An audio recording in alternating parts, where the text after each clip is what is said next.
Bird flu is making headlines again, and this time the concern comes from Italy. On March 26, 2026, health authorities confirmed a human case of avian influenza A H9N2 in Lombardy. The patient had recently returned from a country where this virus circulates, making this the first human case of H9N2 ever detected in the European Union. News like this can sound alarming, especially after everything the world has experienced in recent years. But to understand whether people should truly be worried, it is important to move beyond the headline and look carefully at the facts. The first thing to know is that H9N2 is not a new virus. Scientists have been tracking it for many years. It has circulated in birds across parts of Asia, the Middle East, and Africa for decades. Human infections happen occasionally, usually involving direct or close contact with birds or contaminated environments. What makes this case important is not a new global threat, but that it has now been identified for the first time in a human within the EU.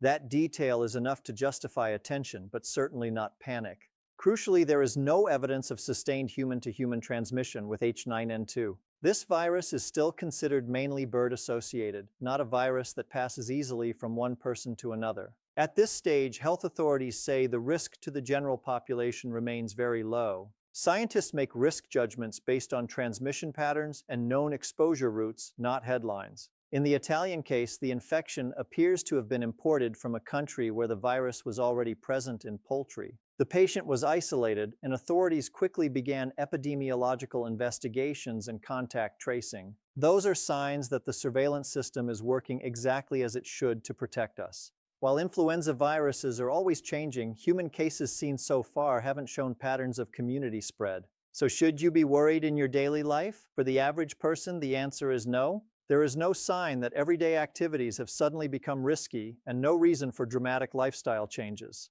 Caution is most important for those working directly with birds or in contaminated animal environments. This story reminds us that animal and human health are deeply connected, requiring global vigilance.